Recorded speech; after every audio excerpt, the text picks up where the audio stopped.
საღამოშვიდობისა, პარასკევს საღამოს ტრადიციულად პირდაპირ ეთერშია თოქ-შოუ პოზიცია. მე ნინო შუბლაძე გახლავართ და პირდაპირ წარმოგიდგენთ ჩემს სტუმარს, დღევანდელ ჩვენს ეთერს უთმობთ პარლამენტის თავმჯდომარეს დავით უსუფაშვილს, რომელიც ბოლო პოლიტიკურ მოვლენებზე ყველა მთავარ თემაზე ჩვენს კითხვებს უპასუხებს. საღამოშვიდობისა, ბატონო დავით, დიდი მადლობა რომ დათანხმდით ამ ეთერს. დიდი ხანია ჩვენს ეთერშიც არ ყოფილხართ, ესე აღარ მინახი ხართ პირდაპირ ეთერში, რომ ბევრი გვესაუბრა სხვადასხვა თემებზე. და მოდი დავიწყოთ, იმიტომ რომ რა თქმა უნდა ძალიან ბევრი საკითხია, რაზეც მინდა რომ თქვენი პასუხები მოვისმინო. მაინც დავიწყებდი, ასე ვთქვათ, თავარი პოლიტიკური ინტრიგით. ანუ წინ საპრეზიდენტო არჩევნებია, მაგრამ მაინც ქვეყანაში ესეთი პოლიტიკური ინტრიგა შეიქმნა პრემიერის ვინაობასთან დაკავშირებით და ბოლო განცხადება ბიძინა ივანიშვილმა ექსპერტებთან შეხვედრაზეც გააკეთა და თქვა, რომ მას შერჩეული ყავს კანდიდატურა, ისეც ცნობილი იყო და სამ კანდიდატზე ვფიქრობდიო თქვა და ამის პარალელურად სააგენტოებში გავრცელდა ასეთი ინფორმაციაც, რომ შესაძლოა ერთ-ერთი ასეთ კანდიდატურად დავით უსუფაშვილიც სახელდებოდეს, ან არ ვიცი, იყოს ჩაფიქრებული. ადასტურებს თუ არა ამ ინფორმაციას და თუ გადის თქვენთან კონსულტაციებს პრემიერი ამ თემაზე, იმიტომ რომ მე მახსოვს ჩემს ინტერვიუში ზუსტად პრემიერმა თქვა, რომ როდესაც საპრეზიდენტო კანდიდატს ასახელებდა, ეხლა მივდივარ უსუფაშვილთან, რომ იქ უნდა რაღაცები გავიარო და ერთად მოვიფიქროთ, მოკლედ გადავწყვიტოთ საკითხიო. არის ესე პრემიერის კანდიდატურასთან დაკავშირებითაც? დიახ, ვადასტურებ მე ქალბატონო იმას, რომ საპრეზიდენტო არჩევნები მართლაც მთავარი მნიშვნელოვანი მოვლენაა წინ. კი, და ამაზეც ვისაუბრებთ აუცილებლად. საპრეზიდენტო არჩევნებია ის საკითხი, რომელიც პირველ რიგშია გადასაწყვეტი. ვადასტურებ იმასაც, რომ პრემიერ-მინისტრის ბატონი ბიძინა ივანიშვილის გადაწყვეტილება, რომ მოვლენათა გარკვეული ერთობლიობა რაც შეიძლება სწრაფად მომწიფდეს იმისთვის, რომ მან დატოვოს ეს პოსტი, ესეც არის ძალიან მნიშვნელოვანი. და ეს მნიშვნელოვანია არა მხოლოდ იმიტომ, რომ თავისთავად ემთხვევა ერთმანეთს საპრეზიდენტო არჩევნები და მალევე პრემიერ-მინისტრის წასვლა, ახალი პრემიერ-მინისტრის შერჩევა, არამედ იმიტომაც, რომ საკონსტიტუციო მოდელი, რომელიც პრეზიდენტის ინაგურაციის დღედან შევა ძალაში, უკვე კონსტიტუციურად განამტკიცებს იმას, რაც ჩვენ ბოლო 1 წლის განმავლობაში ვნახეთ de facto. ანუ, როდესაც ქვეყნის მთავარი პირი, წამყვანი პოლიტიკოსი, ლიდერი იყო უკვე პრემიერ-მინისტრი და არა პრეზიდენტი. მიუხედავად იმისა, რომ კონსტიტუციურად პრეზიდენტს რჩებოდა ძალაუფლება, მაგრამ გასაგები მოვლენების და მიზეზების გამო 1 წელი ჩვენ უკვე ვიცხოვრეთ იმ სისტემაში, რომელშიც პრემიერ-მინისტრი იყო ქვეყნის ლიდერი შიგნითაც და გარეთაც. სწორედ ამიტომ იწევს ასეთ ინტერესს, ვინ იქნება პრემიერი, ბუნებრივია. და სწორედ ის მოდელი, რომელზეც საუბარია და საპარლამენტო მმართველობის მოდელი ზოგადად, რომლისკენაც ჯერ კიდევ ბევრი ნაბიჯია გადასადგმელი, სწორედ ამას გულისხმობს, დიახ, რომ საპარლამენტო არჩევნების შედეგად გამოკვეთილი პოლიტიკური ძალა და მისი ლიდერი, რომელიც როგორც წესი ხდება პრემიერ-მინისტრი, ესაა მთავარი პოლიტიკური მოვლენა, ეს განსაზღვრავს შემდგომი წლების მოვლენებს ქვეყანაში, ხოლო პრეზიდენტი იქნება ძალიან მნიშვნელოვანი როლის, მაგრამ ნაკლებად მნიშვნელოვანი ძალაუფლების მქონე ადამიანი. ამიტომ გეთანხმებით ორივე მნიშვნელოვანია. რაც შეეხება ახლა უფრო კონკრეტიკას. ხო, კანდიდატურა საპრეზიდენტო არჩევნებზე მოგეხსენებათ, გიორგი მარგველაშვილი კოალიციიდან დიდი ხანია გამოკვეთილია და მე დარწმუნებული ვარ, რომ იგი იქნება ღირსეული პრეზიდენტი. ეს მალე გამოჩნდება ამ არჩევნებშიც.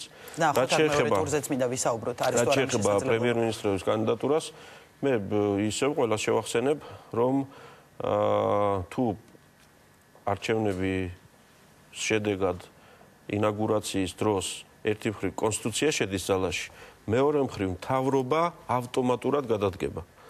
ესე იგი პრემიერ-მინისტრი და მთავრობა პრეზიდენტის არჩევნების ინაგურაციის დღიდან ითვლება გადამდგარად, მაგრამ გააგრძელებენ მოვალეობის შესრულებას. აი ამის შემდეგ უკვე 7 დღის განმავლობაში საპარლამენტო უმრავლესობამ უნდა შეარჩიოს საპარლამენტო უმრავლესობამ პრემიერობის კანდიდატი, წარუდგინოს პრეზიდენტს, რომელიც თხოვს ამ პიროვნებას დააკომპლექტოს მთავრობა შემდეგი 7 დღის განმავლობაში და უკვე პრემიერი და მთავრობა პარლამენტში მობრძანდებიან დობის მისაღებად. ეს პროცედურებია გასავლელი. სხვა რუსამთ უბრალოდ იგივე თემაზე მინდა ჩაგეკითხოთ. თქვენ თქვით, რომ საპარლამენტო უმრავლესობა და ორჯერ გავუსვით ამას ხაზი ასახელებს პრემიერსო.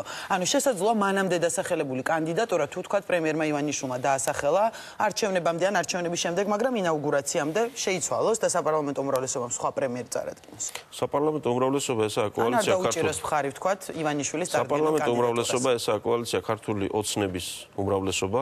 ბიძინა ივანიშვილი ესაა კოალიცია ქართული ოცნების ლიდერი. შესაბამისად კოალიცია ქართული ოცნების ლიდერი ერთი მხრივ და კოალიციის საპარლამენტო უმრავლესობა მეორე მხრივ ცხადია განსხვავებულ გადაწყვეტილებას არ მიიღებენ.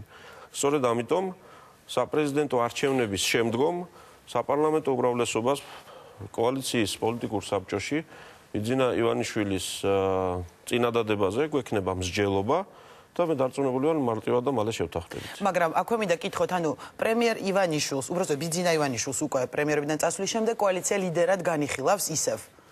სანამ ახალი მთავრობა დამტკიცდება, ბიძინა ივანიშვილი ვალდებულია შეასრულოს პრემიერის მოვალეობა და ვალდებულია შეასრულოს კოალიციის ლიდერის მოვალეობაც.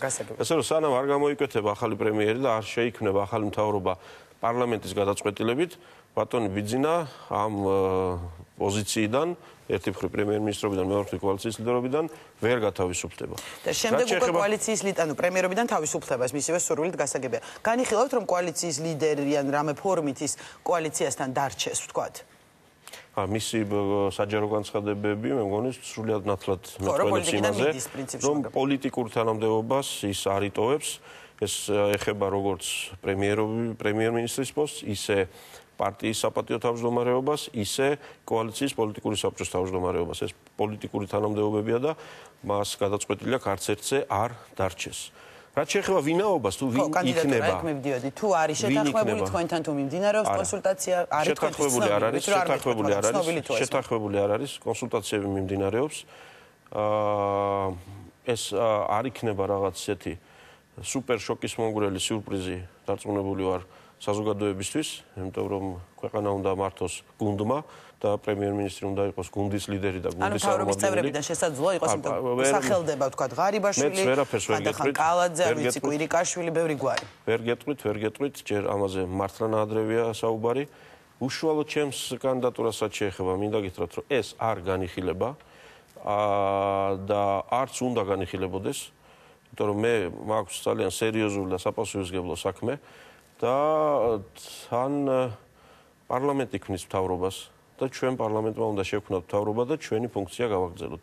მაგრამ დარწმუნებული ვარ, რომ კოალიცია პრემიერ-მინისტრის კანდიდატურასაც სათანადო გამოავლენს და შემდგომი კოალიციური ცხოვრებაც იქნება გაცილებით უფრო საინტერესო. და ბიძინა ივანიშვილი ზუსტად ამაზე მიანიშნებს, და როდესაც საუბარია სწორია თუ არა მისი გადაწყვეტილება ვინმეს მოწონს ეს თუ არ მოწონს, მე სრულიად ცალსახად შემიძლია თქვა, რომ ბიძინა ივანიშვილი მართალია საკუთარ თავთან, მართალია თავის პარტნიორებთან, ჩვენთან, მართალია ქართულ ხალხთან. ანუ თქვენ მოგწონთ მისი გადაწყვეტილება და ამართლებთ. მან ეს გადაწყვეტილება მიიღო არა გუშინ, არამედ 2 წელზე მეტი ხნის წინ. დღეს ის გადაწყვეტილების ასრულების პროცესია. მან ეს გადაწყვეტილება გვამცნო თავიდანვე, შესაძლოა 2 წლის წინ, 2 წელიწად და მეტის რამოდენიმე დღის წინ ნათქვამ სიტყვებს მაშინ ყველამ ჩვენ ნაკლები ყურადღება მივაქციეთ, იმიტომაც რომ მანამდე ბევრი რამ იყო შესასრულებელი. აბა ჯერ მოდი და ვნახოთ რა იქნება, აბა მიდი ჯერ წააქცია ის ფალავანი და მე ვნახოთ და ჯერ პრემიერი გახდა მე ვნახოთ. ანუ მაშინდელ ნათქვამს გასაგებია რომ არ ქონდა ის წონა, ის ინტერესი და არ ჟურნალისტებს, არც პოლიტიკოსებს, არც ხალხს ეს ამხელა ყურადღება არ მიუქცევია. მაგრამ ახლა თუ ჩავხედავთ მის მიერ ნათქვამს და გავყვებით ასე ნაბიჯ-ნაბიჯ, მივადექით იმ ნაბიჯს, რომლის თაობაზე მას გადაწყვეტილება მიღებული ქონდა თავიდანვე, ეს იყო მისი გეგმა და ახლა ამ გადაწყვეტილების აღსრულებას აპირებს. ახლა ეს მოგწონს თუ არ მოგწონს, მიხარია თუ არ მიხარია, შემიძლია პირდაპირ გითხრათ, არ მიხარია, ვინაიდან ამ შემთხვევაში მე პირადად თავს ვიგრძნობ როგორც ძალიან მნიშვნელოვანი, სერიოზული პარტნიორის გარეშე ყოველდღიურ პოლიტიკურ ცხოვრებაში. რა თქმა უნდა, მისიანად ჩვენ ვიყავით უფრო ბევრნი, უფრო ძლიერნი და უფრო, ასე ვთქვათ, იმედიანი. მაგრამ სწორედ საქმეც ამაშია. ბატონი ბიძინას ეს გადაწყვეტილება 2 წლის წინ, რომ ის მალე უნდა წასულიყო, იყო ნაკარნახევი და მე ამაში სრულად ვეთანხმები, რომ თუ ის ზედმეტად დიდხანს დარჩებოდა, მაშინ ჩვენც გველოდა ის, რაც დღემდე დაემართა ყველა მმართველ გუნდს ამ ქვეყანაში. როდესაც ერთი კონკრეტული ადამიანის ზურგს უკან ამოფარებული აღმოჩნდა ხალხი. ერთ კონკრეტული ადამიანის იმედად იყო მთელი გუნდი. იმის იმედათაც იყო, რომ თუ საქმე ცუდად წავიდოდა, აი არის ვისაც დაბრალდება. ეხლა ამ პროცესში ვარ სხვათა შორის კიდევ ერთ ჯერზე ნაციონალური მოძრაობის წიაღში. ამიტომ ბიძინა ივანიშვილმა ამ ნაბიჯით და იმ გადაწყვეტილებით, რომელიც მიიღო 3 წლის წინ, როცა მიიღო ეს გადაწყვეტილება, მან ზუსტად ეს გააკეთა, რომ ძალაუფლებაც უნდა განაწილდეს, პასუხისმგებლობაც უნდა განაწილდეს და ცხადია მოგვიწევს მგონია რომ 2 და 3 ჯერ მეტი მუშაობა, მეტი შრომა, რათა გავაგრძელოთ შეუფერხებლად კოალიციის წინსვლა. ხო, და ამ კონტექსტში ძალიან საინტერესოა თქვენ თავად თქვით, რომ ბიძინაევანიშვილი იყო ერთგვარი ზურგი ყველასი და თქვა ძალაო. როდესაც ბიძინაევანიშვილი წავა, როგორ ხედავთ კოალიციის მომავალს? მოგვისმენია განცხადებები, რომ კოალიცია დარჩება, ასე ვთქვათ, ისევ კოალიციად არ ემუქრება დაშლა, თუმცა შევთანხმდეთ, რომ როდესაც ლიდერის გარეშე რჩება, ვთქვათ, არის სხვადასხვა პარტია, სხვადასხვა ღირებულებების და ანუ ბევრი ასე ვთქვათ, კომპონენტი აკლდება ამ ყველაფერს. ფიქრობთ, რომ კოალიცია შეძლებს ესეთი ერთიანობის და საპარლამენტო უმრავლესობა, რაც თავარია, დარჩება საპარლამენტო უმრავლესობად? კოალიცია ვეღარ იქნება ისეთი, როგორიც არის დღეს. ეს ცალსახაა. კოალიცია იქნება სხვაგვარი ფორმითაც და შინაარსითაც. ფორმაში, აი დავკონკრეტეთ კი ბატონო. ფორმით გონია რომ კოალიცია სწორედ ახლა გახდება რეალური კოალიცია, რომელშიც კოალიციის პარტნიორებს აქვთ კაფეოდ გააზრებული, თუ რაზე ვართ შეთანხმებული და რას ვაკეთებთ ერთად და რაზე ვერ ვართ შეთანხმებული, ამიტომ არ ვკიდებთ ხელს. ბიძინაევანიშვილის პირობებში კოალიცია ზუსტად ამას ნიშნავს. კოალიცია და პარტნიორობა ნიშნავს ამას. ბიძინაევანიშვილის ლიდერობის შემთხვევაში და დროს და ამ წუთში და დღეს მისი ფაქტორი, არა მხოლოდ პერსონალური ფაქტორი, არამედ მისი ხედვების ფაქტორიც იყო გადამწყვეტი. ჩვენ გქონდა საშუალება კამათის, საუბრის, შეთავაზების, მაგრამ ყველა იყო იმ განწყობით, რომ ხო მე და თქვენ თუ ვერ შევთანხმდებით. აი ბატონ ბიძინას ვეტყვით, რომ ვერ შევთანხმდით და ის იტყვის, რომ ასე იყოს და ასე იქნება. ანუ ლიდერამდე მიდიხარ. აი ხვალ კოალიცია, მართლა კოალიცია უნდა გახდეს და გახდება. უკვე თავისი წესებით, იმიტომ რომ მე და თქვენ თუ ვერ შევთანხმდით, ანუ კოალიციის წევრები. აქ სალმე კი არ წავალთ, რომ მოდი ლიდერმა გადაწყვიტოს. განვად გვექნება მექანიზმი. ხან კენჭისყრა ეს, ხან კომპეტენციების გამიჯვნა ეს, მთავრობის საქმე, ეს პარლამენტის საქმე. ანუ ჩვენ უფრო ვემსგავსებით იმ დაბალანსებულ სისტემას, იმ მრავალპარტიულ ერთობას, რომელიც საჭიროა, სწორია ქვეყნის მართვისთვის. და ბატონო ეს არის რთული? კი, არის რთული. რა თქმა უნდა, საქართველოში ეს პირველად ხდება, მე ვაცხადებ ასე. პირველად ხდება, მაგრამ მანამდე რაც ხდებოდა, მოდი ასე შევხედოთ. ეს პირველად ხდება, მაგრამ მანამდე როგორც ხდებოდა, ანუ ერთ ადამიანზე ჩამოკიდებული საძალაუფლებო სისტემა ყველა დასრულდა კრახით. და მზად არის ქართული პოლიტიკური სპექტრი, მოდი ესე ვთქვა. თქვენ თავად თქვით, რომ ეს რთულია ამისთვის. ან ხომ არ შეიძლება ვიხილოთ ისეთი მაგალითები, რომ აი ხშირად საუბრობენ, რომ თქვა ბიძინაევანიშვილი წავა პოლიტიკიდან, მაგრამ შესაძლოა მასთან მაინც ხშირად მივიდნენ რჩევისთვის, ან აი ასეთი გადაუწყვეტელი საკითხების დროს შესაძლოა ისე ვიხილოთ კოალიციის წევრები ბატონ ბიძინასთან მისული რაღაც აი საბოლოო გადაწყვეტილების მიღებისთვის. მე პირადად თუ კი საშუალება მექნება და როცა დრო მექნება და ბატონ ბიძინასთან დრო ექნება, მე სიამოვნებით კვლავაც გავატარებ მასთან დროს სხვადასხვა საკითხებზე მსჯელობისთვის. გადაწყვეტილების მიღებისთვის ბიძინა ივანიშვილმა ერთი რაც ყველაზე მკაფიოდ წარმოაჩინა, მე მგონი ამ წლების განმავლობაში, რომელიც ზოგს არ მოწონს, რომ მართლა ისე იქცევა, როგორც ლაპარაკობს. და ძალიან ხშირად მას აყვედურობენ, რომ პოლიტიკოსი ხარ და ზედმეტად გულწრფელი ხარ და ნუ აკეთებ ასე. ამით იმის თქვა მინდა, რომ ბიძინა ივანიშვილს ახლა ამ გადაწყვეტილებით ჯერთი არ ჭირდება არანაირი სხვა ჩანაფიქრის შენიღბვა. რომ ახლა მოდი მე აღარ ვიქნები სცენაზე. გადავარ უკან კულუარებში და ესენი ყველა იქ მოვლენ და იქ გადავწყვეტ საკითხებს. რაში ჭირდება ეს? რატო? ერთი და მეორე. რომ ჭირდებოდეს, არა, თვითონ მას რო გქონდეს ეს რა ახლა მე კიდევ უნდა მარტო. რომ ჭირდებოდეს და შევთანხმდეთ, რომ ბატონო ბიძინა ახლა ასე ჯობია ეს. მას ეს არ შეუძლია. თუ ბიძინა ივანიშვილი არ არის პოლიტიკოსი და ამას თვითონ ამოხსნეს. არა, თვითონ ამოხსნეს, რომ პოლიტიკოსი არ ვარო და ნუ გასაგებია რასაც გულისხმობს. თუ არ არის, ზუსტად ამ ნაწილში არ არის. რომ მას აი ეს ჩახლართული რაღაცეები, რომ მოდი ახლა გვერდზე გავალ, მე იქიდან მართავ მე ასე არ აკეთებს. და ამ ხრის განმავლობაში მეც ხშირად მქონია ამ თემებზე საუბარი, ბატონო, იქნება არ ღირდეს ამის თქმა ახლა ასე. ან ეს შეხვედრა ისე. ან ისა. მომიტრალდა მე არა, რატო უნდა დავუმალო? რა მაგ დასამალე. ანუ კულუარული ხედავთავარი თუ ლიდერი ბიძინა ივანიშვილი ეს არ არის მისი ჩანაფიქრი. ის არ აპირებს ჩვენ ასე მოგვეპყროს და ჩვენ არ ვაპირებთ მას ასე მოვეპყროთ. იმიტომ რომ ეს პარტნიორობა და ეს წლების განმავლობაში ერთად ყოფნა ნიშნავს იმას, რომ ჩვენ ჩვენი ტვირთი და როლი უნდა ვზიდოთ. რაც შეეხება მას, მზად ვართ თუ არა.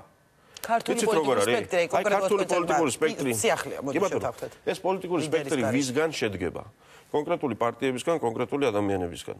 მაგრამ განსხვავებული ღირებულებების პარტიებისგან, გავიგე, მაგრამ თუ ვართ იმისთვის მზად, წამოვსვლეთ იმ ჩვენ სკამებზე, მინისტრები, პარლამენტის თავმჯდომარეები და პარტიების ლიდერები და ასე შემდეგ.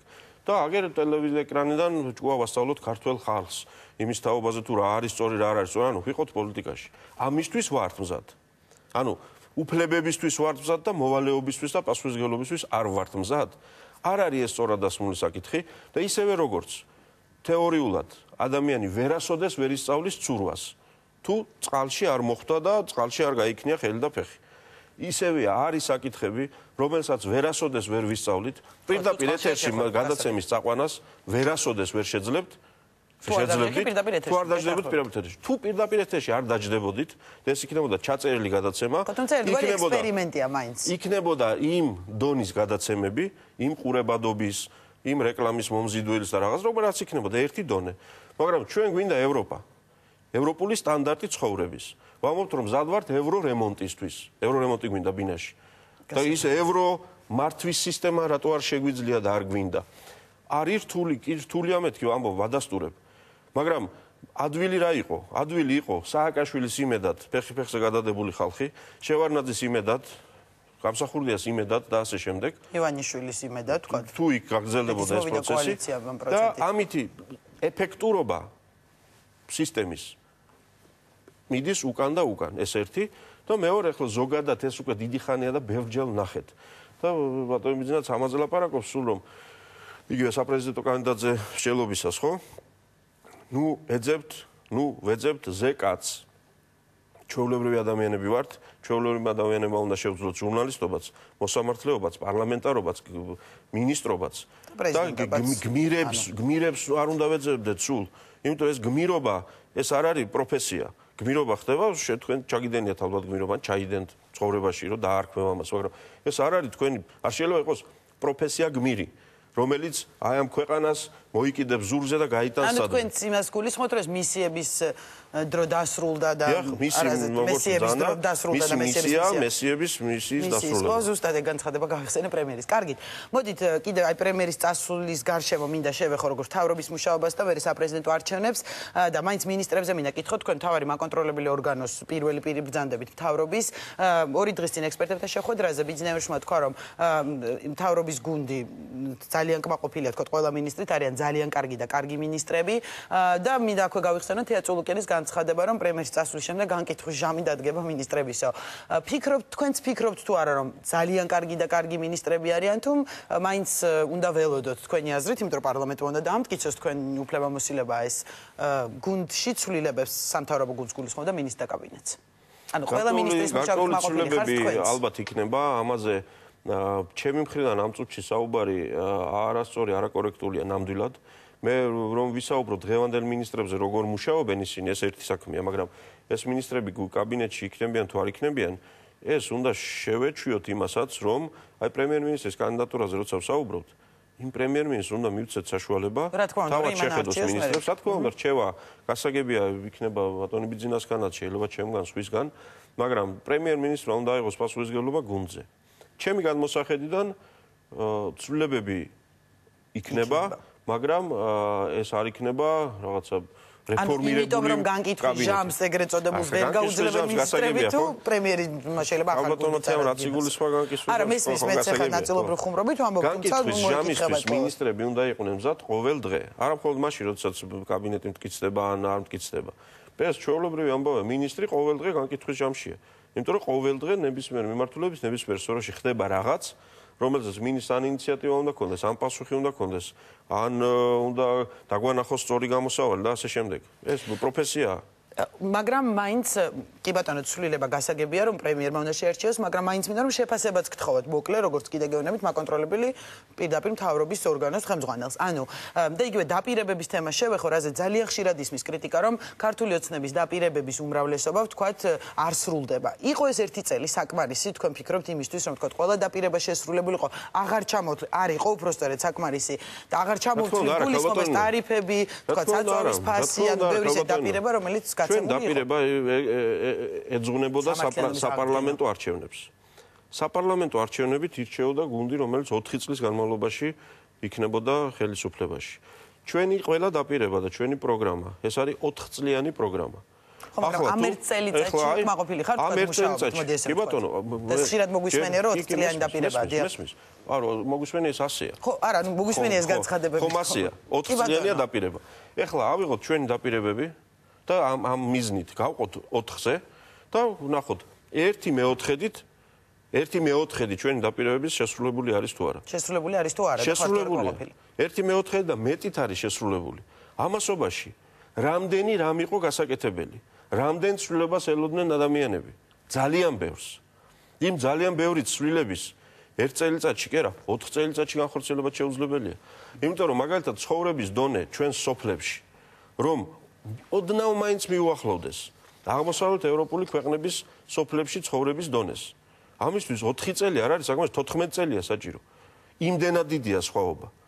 ამიტომ ძალიან ბევრი რამ მოლოდინებიც ახალ ხელისუფლებას უკავშირდება 4 წლის განმავლობაში, რაც დასდაუპირდით ხალხს, ეს შესრულდება, იმიტომ რომ პირველი წელი სრულდება ის რაც დაუპირდით და არის საკითხები და თემები, რომელსაც 4 წლის თავზე ჩვენ მოსახლეობას ძალიან მყარი წარმოდგენა უნდა დაუტოვოთ, რომ ის რაც ჯერ კიდე შეუსრულებელია, ამას ჭირდება კიდე 4 წელი, მაგრამ მივდივართ აქეთ. წარმოდგენა არა, ანუ შესრულებული დაპირებები ალბათ ეს უნდა დაუტოვოთ. თავრობის ანგარიში, რომელიც 1 წლიანი ამ საქმიანობის შესახებ პარლამენტში შემოვა თორსები მომავალ ორშაბათს, რომელშიც ყველა მიმართულებით ძალიან კონკრეტული მონაცემები იქნება თავრობის მხრიდან. ჩვენ სამშაბათს პარლამენტში გვაქვს დაგეგმილი პოლიტიკური დებატები უმცირესობის მოთხოვნით, რომლებსაც სურთ ეკონომიკაზე ვისაუბროთ. ჩვენ ვთქვათ, მოდით ვისაუბროთ, კი ბატონო, მობრძანდით. და ვისაუბროთ, სად ვიყავით ჩვენ შარშან ამ დროს, სწორედ ეკონომიკაში. ანუ თქვენ არ გაქვთ ვთქვათ იგივე ეკონომიკასთან მიმართებაში, ბატონო დავით, მთავრობასთან, იმიტომ რომ რაღაცი კონკრეტული ციფრები სახელდება 6%-იან ზრდაზე იყო საუბარი, ბიუჯეტი ვერ შეივსოს. არის ის პროგნოზები. კითხობის მეტი რა მაქვს. მაგალითად ახლა არა ისე თქვით ოპოზიცია ითხოვს და მოდით ვილაპარაკოთ რომ იმიტომ რომ კითხვები არ არსებობს. ესე იგი მთავრობასთან მაქვს კითხვები და ოპოზიციასთან მაქვს არა კითხვები, მაგრამ დასკვნები. როგორ დააქციეს ამ ქვეყნის ეკონომიკა. მთავრობასთან მაქვს კითხვები, რა შეიძლება და როგორ უნდა გაკეთდეს. საინტერესოა თქვა ახალ მთავრობასთან. ბევრი. კითხვები იმის შესახებ, რომ მაგალითად იგივე ზრდის ტემპთან დაკავშირებით. დღეს მე ვისმენ ძალიან დამაჯერებელ არგუმენტებს და ანალიზს იმის თაობაზე, რომ ამ განვლილი 3 კვარტალის განმავლობაში მეტი ტემპით ეკონომიკის ზრდა იყო შეუძლებელი. მე მაქვს კითხვა. შარშან დეკემბერში, როდესაც 6%-იანი ზრდა დაიგეგმა, მაშინ ეს პრობლემები არ იყო ცნობილი მთავრობისთვის. ვერ დაინახეს, ვერ განჭვრიტეს. ეს კითხვა მაქვს, რა თქმა უნდა. და ამაზე ვსაუბრობ ეკონომიკის ინტერესო და ამაზე ალბათ გასცემს. ამაზე ვსაუბრობ და მე ამაზე ვსაუბრობ. იმიტომ რომ მევალება ამაზე საუბარი, პარლამენტს ევალება ეს კითხვები დაუსვას მთავრობას. და კონტროლს მთავრობა. ეს ამ კითხვაში ორი მიზანია. ის კი არა, აი რატო შეგეშალა ეს? არა, თუ ამიხსნის ეს არ არის შეშლა. იმიტომ რომ მე შეიძლება რაღაცა მინდოდეს ამდენი, შევძლო ამდენი, რატო? იმიტომ რომ აი ამიტომ და ამიტომ ობიექტური განმარტებები იყო. მაგრამ მე როდესაც ამ კითხვას ვსვამ, პირველ რიგში მე მინდა კონდეს სანდოობა იმ გაანგარიშებებთან, რომელიც უკვე ახალ ბიუჯეტშია ჩადებული. და ახალი ბიუჯეტიც უნდა შემოვიდეს აგერ 1 ოქტომბრამდე. ხო და ბიუჯეტიც ამის მიხედვით არის დაგეგმილი და ამიტომ მე მაინტერესებს შეიძლება სეკვესტრირებული ბიუჯეტი გავიგოთ კიდე. არა, ყველა ხარჯის გაღება არის გარანტირებული, არანაირ მასზე შეფასებზე არ არის. გამორიცხავთ რომ იყოს. მაგრამ დაგეგმვის ნაწილში ჩარშან ჩვენ როდესაც ახლად არჩეული პარლამენტი მოვედით დავიწყეთ ბიუჯეტის მსჯელობა, ახალ მთავრობას ჰქონდა სულ 3 კვირა თვარცები, ნოემბრის ბოლოდან, უბრალოდ ოქტომბრის ბოლოდან დეკემბრის შუარიცხვებამდე, ბიუჯეტური საბიუჯეტო პარამეტრების და ეკონომიკის და ასე შემდეგ გააზრებისთვის. მე მეუბნებიან, რომ ამ მოკლე დროში ძალიან ძნელი იყო ყველა იმ პრობლემის საფუძველში ჩასვლა, რომელიც განაპირობებდა იმ გარკვეულ ვარდნას არა იმ ტემპით წინ ვერსვლას. მაგრამ დღეს, როდესაც მე მიდებენ მონაცემებს, დღეს როცა მიდებენ მონაცემებს, რომ შარშან ივლისში ეკონომიკა უკვე დაეშვა დაღმართზე და როგორც ირკვევა და ამაზე ალბათ სამშაბათს მეტად და უკეთ გამოჩნდება, როგორც ირკვევა, რომ არაფერი შეცვლილიყო, ანუ ხელისუფლება არ შეცვლილიყო, მაშინ გენახათ ვარდნა. ვარდნა კი არა და აი უბსკრულში წასვლა.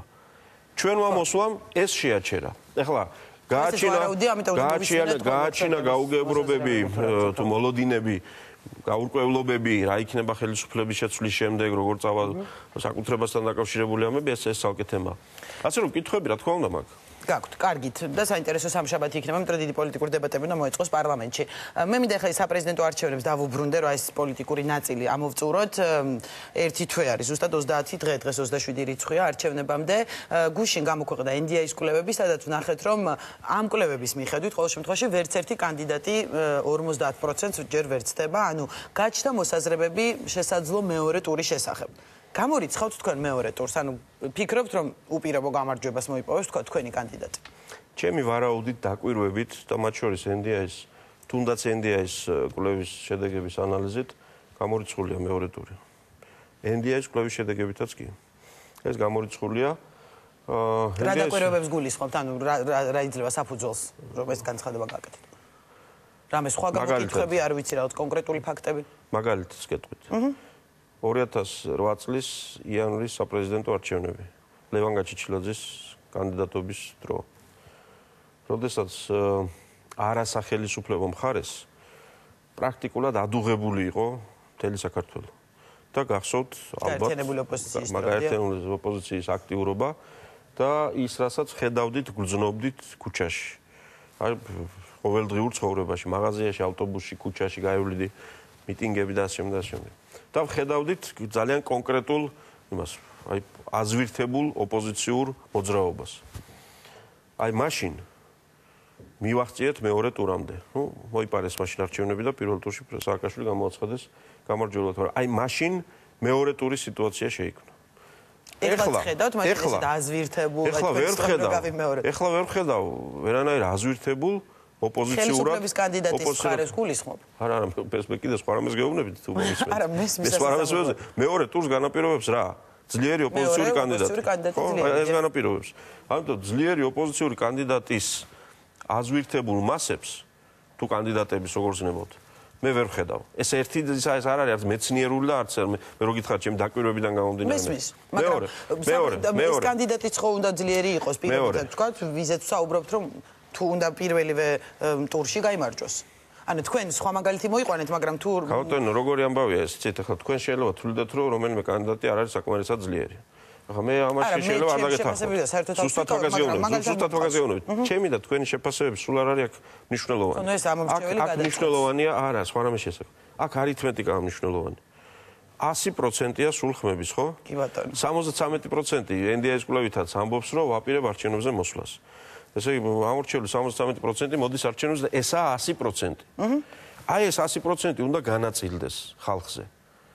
და აი ეს 100% რო განაწილდეს ხალხზე თანაბრად ისე რომ თუმცა გადაუწყვეტელი პროცენტიც იყო იქ 16 თუ არ ვწდები, მაგრამ ისე ჯერ არ ვსწავლეთ. მე სხვა რამეს გეუბნები, ძალიან გთხოვთ. მაგ 16-მდე მოვალ.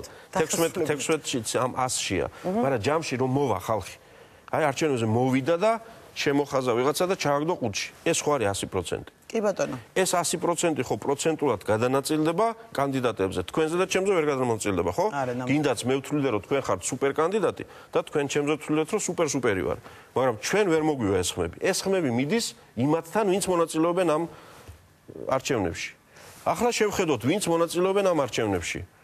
ვინ არის ის ხალხი, რომელმაც შესაძლოა ეს 100% გაყოს ასე 25 ამას, 25 ამას, 25 ამას, 15 ამას, 10 ამას, 10 ამას. შესაძლოა თქვა ბურჯანაძე, ბაქრაძემ, ნათელაშვილმა, კობა დავითაშვილმა, არ ვიცი, კარგამაძე. ამათ ყველა ერთად მოაგროვონ 50%. მაგას ამბობთ, ხო? ხო, ჯამურად, მე მესმის რომ ესე არ არის. მაგას გეუბნებით ზუსტად ამ ოპოზიციურ თუ ციფრებზე ვლაპარაკობთ, არ ვკაფოთ. დიახ, მეც მაგას გეუბნებით. ამ ოპოზიციურ აზვირთებას სათხედავთ. ბურჯანაძის, ბაქრაძის, დავითაშვილის, ნათელაშვილის და ყველას წარმატებას უსურვებ. მარგველაშვილის შემდეგ ცხოვრებაში ამ არჩევნებში.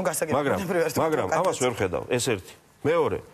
ეს კვლევები მარტო NDI არ ატარებს, სხვებიც ატარებენ. სრულიად სხვა და საინტერესო მონაცემებია. მაგრამ ახლა თვითონ NDI-ის კვლევებსაც ჩავუმავდეთ, აბა თუ გინებავთ ერთი წუთი. კი ბატონო, რას გულისხმობთ? თქვა და 39 თქვენს მარგველაშვილი, ხო? შემდეგი რამ 18 თუ 17 დავით ბაქრაძე, შემდეგ იყო 7 თუ 8 ბურჯანაძე. ესე იგი ამას ახ ჩვენ არც ერთს არ ვიმეორებ მე როგორც ჩემთვის მაგრამ 25 იყო ჯამში ვინც არ ამბობს ან არ გადაუწყვეტია. აი ახლა მან მოვიდეთ. ღია პროცენტიც ვინც არ ამბობს რო და არ გადაუწყვეტია. ეს 25 როგორ ფიქრობთ, ესე იგი, ეს 25% ჩვენი მოსახლეობა ზის და ფიქრობს, რომ არ გადამიწყვეტია, მაგრამ წავალ ახლა და მივცემ ხმას იმას, ვინ ჩვენ არ დაგვისახელებია ახლა ვინმე მე-4-ს, მე-5-ს. ალბათ არა. არა, დასახელებულებს ჩვენ გადანაწილდეს. ალბათ აქ უნდა გადანაწილდეს. აი, ახლა კიდე გავყვეთ ამ თემას. თუ ეს ასეა. მაქვს თუ არა საფუძველი, თუნდაც ყველაზე მინიმუმი ვივარაუდო, რომ ეს გადაუწყვეტელი ხალხიც დაახლოებით იმ პროპორციით გადანაწილდება იმ ხალხზე, ვინც რაც ჩვენ უკვე ვთქვით. და უკვე მაშინ 52-13-ია გიორგი მარგველაშვილი ამ კვლევითაც კი. არა, ეხლა 1 ოქტომბერს მაინტერესებდა უშუალოდ რატო კარგად დროს არ ვიცი, მაგრამ ერთ რამესაც გეტყვით ძალიან მნიშვნელოვანი. ძალიან მნიშვნელოვანი რამეს NDI-ის კვლევის პრეზენტაციის დროსაც ვიკითხეს. ახლა კვლევას რო ვატარებდეთ მე და თქვენ ხვალ ამ თემაზე. ამ მას რა ქვია, კითხვას თუ გინდა გავიგოთ ვინ რამდენს იღებს. როგორ წერთ ხოლმე ან როგორ არის? აი ხვალ რომ საპრეზიდენტო არჩევნები იყოს, ვის მიცემდით ხმას? დასახელებული კანდიდატები. ეს არის ხო კითხვა? NDI-ის კითხვა როგორ ზეს? ვის მე ვინ მახსოვს? ვის ისურვებდით პრეზიდენტად? ანუ აბა ჩახეთ კარგად კითხავს. ანუ რა არსებითი განსხვავებაა მაინც ამაში ფიქრობთ რომ მაინც არსებითია პასუხი. სერიოზული, იმიტომ რომ აი მამორჩი ვისაც კიდე გამოკითხვა ჩაუტარდა, ვის ისურვებდი ამ პრეზიდენტად? ჩელო ნინო შუბლაძეს ისურვებდა, მაგრამ არ არის კანდიდატთა შორის. შესაძლოა ბიძინეევანიშვილი პრეზიდენტად უნდა იმ ხალხს. ხო, თუმცა ყველამიც ის ვინ არის კანდიდატები, მაგრამ ეს ყველა, მაგრამ ეს შეფასებები ინდიაის კვლევებზე. მე ინდიაის კვლევაზე არ ვლაპარაკობ ახლა რომ ისტორია არასწორია. უბრალოდ ამ თემებზე საერთოდ სპეკულაციები არ არის სწორი. მეორე ტური ეს არის კონსტიტუციური ინსტიტუტი. ეს არის ნორმალური მოვლენა ცხოვრებაში. მე ძალიან მინდა საქართველოში მალე ვიხილო იმ ტიპის დემოკრატია, როდესაც მეორე ტურებით ბევრი ვინმე აირჩევა, პრეზიდენტის, თბილისის მერიც, რუსთავის მერიც მინდა რომ არჩეული იყოს, თელავის მერი მინდა არსებობდეს და შემდეგ და მინდა რომ მეორე ტურებით ვისწავლოთ არჩევა. მეორე ტურებით არჩევა ეს ნიშნავს, ზუსტად აი პირველ ნაწილში საუბრობთ რომ კოალიცია როგორ მოახერხებთო, შეძლებთო რაღაცეებს ერთად ყოფნას ერთად. უნდა შევთანხმდეთ ერთ რამეზე. ჩვენ ქართველებმა თუ ვერ მოახერხეთ ზუსტად ერთად ყოფნა და მერე დამარცხებულმა გამარჯვებულმა ერთად საქმის გაგრძელება, ერთად რაღაცის ბოლომდე მიყვანა იმ 3 წლიანი მერია თუ 7 წლიანი პრეზიდენტია თუ 2 თვიანი კომისიის თავმჯდომარეა. ეს არის ნორმალური. და ამას არანაირი კატასტროფები და ისეთი აპოკალიფსები არ უნდა დაუკავშიროთ. ჩვენ ზუსტად ვიცით რა არის ცუდი. ცუდია ის, როდესაც რომელიმე კანდიდატი იღებს 90%-ზე მეც. აი ეს არის ცუდი. გასაგებია, მოდით ამ კონტექსტში ყველაფერი არის კარგი. დრო გვეყოს სხვა საკითხებზეც, მაგრამ აი ეს თემა რომ დავასრულო, მე შემდეგ რეკლამა და რეკლამის შემდეგ გავაგრძელოთ სხვა თემებზე. პრემიერმა სპორტის სასახლეში ისაუბრა და გააკეთა ესეთი განცხადება, რომ ერთადერთ კანდიდატად, რომელიც უნდა იყოს საქართველოს პრეზიდენტი, რა თქმა უნდა, მიაჩნია გიორგი მარგველაშვილი თქვა და არაფერი გამოვათ მათ, ვისაც ჭორებითა და მითქმა-მოთქმით შეცდომაში უნდათ ხალხის შეყვანა და არასწორი არჩევანის გაკეთებისკენ უბიძგებენ მათ. გამოითქვა ვარაუდები, ვისაც გულისხმობდა პრემიერი, მაგრამ მე მინდა თქვენგან მოვისმინა კონკრეტულ კანდიდატს გულისხმობდა პრემიერი და საიდან რატომ გავრცელდა ესეთი ჭორები, თუ არ ვიცი რა სიტყვა ხო, ხმები იმის თაობაზე, რომ შესაძლოა ვთქვათ ფარულად მხარს უჭერდეს კიდევ ერთ კანდიდატს პრემიერი ივანიშვილი. ახლა რომ გითხრათ რომ არ ვიცი ნეტავის გულისხმობდა თქვენ ამტანებ არასერიოზულად გამოჩნდებით. იმიტომ რომ ეს ჭორები და ეს მოარული ხმები დიდი ხანია დადიოდა. იგი ჩვენ ხსმენია, ხო, მაგრამ დასახელებით ვის გულისხმობდა და რატომ ფიქრობთ? თქვენ რას ხსმენიათ? თქვენ უფრო ინფორმირებული ხართ. ყველა უმრავლესობის წევრს ვისაც ვკითხე, ვართველი გუნდი მე მასახელებები. ნინო ბურჯანაძე, კი ბატონო. ხო, რაღაც ესეთი თემა გახდა ეს რა. არა, მაინტერესებს თქვენი შეფასება. ნინო ბურჯანაძეზე იყო ამ ტიპის ჭორები, რომ თითქოს ასე საუბრობს. ხო, რომ თითქოს პრემიერის მხარდაჭერით სარგებლობს და ასე შემდეგ იყო შეთქმულება. მე დავიწყებ იმით, რომ ქალბატონ ნინოსთან დაახლოებით 1 კვირას წინ მქონდა ბოლო შეხვედრა, საკმაოდ ხანგრძლივად ვისაუბრეთ, სწორედ საარჩევნო თემებზე და ჩემი ესეთი თქვათ, სამსახურებრივი მოვალეობა და კანდიდატებს თუ კანდიდატობის კანდიდატებს მე მუდმივად ხვდებოდი და შევხვდები კიდეც, თუ კი რაიმე საკითხი იქნება. და მე სრულად მჯერა და არანაირი საფუძველი არ მაქვს შევიტანო იმაში, რაც ქალბატონო მითხრა მე პირადად, რომ მას მსგავსი რამ არსად არ უთქვამს მისი მითითებით თუ მისი დავალებით თუ მისი ასე ვთქვათ, თუნდაც ფარული თანხმობით არ მომხდარა ის, რომ რამე ჭორი გავრცელებულიყო, რომ ბიძინაევანიშვილი ვითომ თითქოს ქალბატონ ნინოს უჭერს მხარს და არა მარგველაშვილს. იქნებ კვეთრად გამიჯვნა უნდა მომხდარიყო მაშინ მე მჯერა იმისი ქალბატონომ რაც მითხრა და კიდევ მეორე არანაირი საფუძველი არ მაქვს შევიტანო იმაში რომ ამ საქმეში ქალბატონ ნინოს ხელი ერია რაიმე ეტაპზე და ასე შემდეგ. ამასობაში ეს ჭორები დადიოდა ქალაქში და ქვეყანაში. ეს არის მიზეზი, ეს ვფიქრობ, რატო მიზეზი ისაა ქალბატონ ნინო რომ პრემიერი გამოეხმაურა ხო? როდესაც თქვენ ბრძანებდით წეგან რა იქ საქართველოს პოლიტიკური ელიტა არის თუ არა ამის მზად ერთი რისაც ეს ქვეყანა ნამდვილად არის მზად, ეს არის სწორედ ჭორები, შეთქმულების თეორიები და ასეთი იმის უკან იმის დანახვა, რომ აი მაგალითად მე სინამდვილეში მე დავით უსუფაშვილს სინამდვილეში მინდა ბიძინაევანიშვილს რაც შეიძლება მალე წასვლა და ამისთვის ვიხწვი თურმე. ახლა გამიგია ეს ჭორე რა ვქნა როგორ მოიქცე. მე დავით უსუფაშვილს თურმე პასუხისმგებლობის თავის არიდებას ცდილობს და ამიტომ მიდის ესეთიც თქმულა ვთქვათ ხო? არა ხო არა მე შეფასება ერთია და ფაქტებზე გეუბნებით. შეფასება რომ ვიღაც ასე თulis ეგ რა ვქნა ახლა შეიძლება არასწორად თulis იმიტომ რომ რაღაცა ინფორმაცია არ აკლიან რაღაცა ნაცვლად. მე გეუბნებით ფაქტებზე. ფაქტები ესე იგი ოღონდ სადმე რამე საჭორაო გამოჩნდეს რამე ისეთი რომელიც არ ჩანს. აი იმის მიღმა რაც არის უნდა დაინახოს.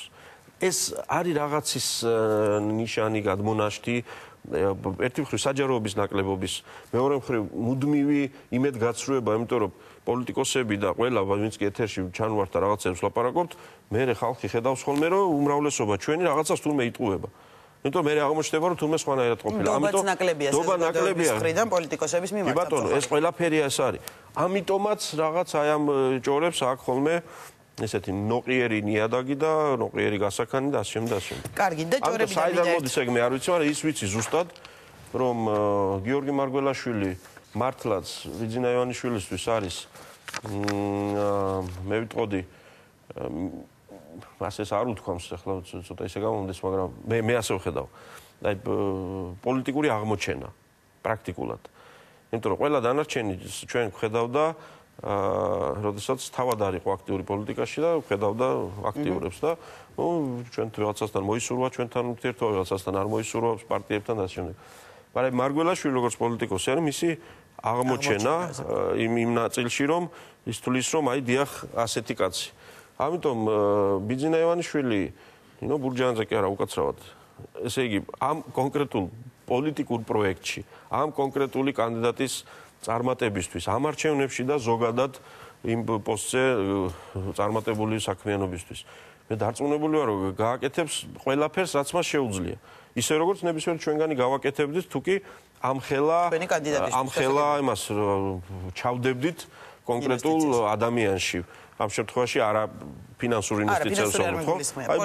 პოლიტიკურად, მორალურად, თლიანად რომ დაუკავშირებ ჩემ თავს ადამიანს და ვიტყვი რომ აი ხალხო მე თუ მენდობით ამ კაცს ეს უკვე იმ დონის კავშირებს, იმ დონის ბმას ნიშნავს, რომ თუ ამის შემდეგ კიდევ ვინმეს რაღაც აზრი აქვს, რომ მივანიშვილის სინამდვილეში რაღაცა სხვა უნდა და არა მარგველაშვილის წარმატება, ნუ ახლა როგორც სიტყვა ღმერთმა გაუმარჯოს, მე ასეთ ხალხთან უკვე დებატები და კამათზე გადარწმუნება ცოტა რთულია. გასაგებია თქვენ ახსენეთ მინდა სანამ რეკლამაზე გავალთ ეს თემაც მოვასწრო. ნოყიერი ნიადაგი იყო ჭორებისთვისო და ალბათ საკმაოდ ნოყიერი ნიადაგი გახდება ჭორებისთვის პრემიერის ის მოულოდნელი განცხადება რომელიც მას ზურაბ ადეიშვილის შესახებ გააკეთა ბოლოს ექსპერტებთან შეხვედრაზე. ამიტომ ძალიან მინდა მაინც ამ კამაზე გკითხოთ.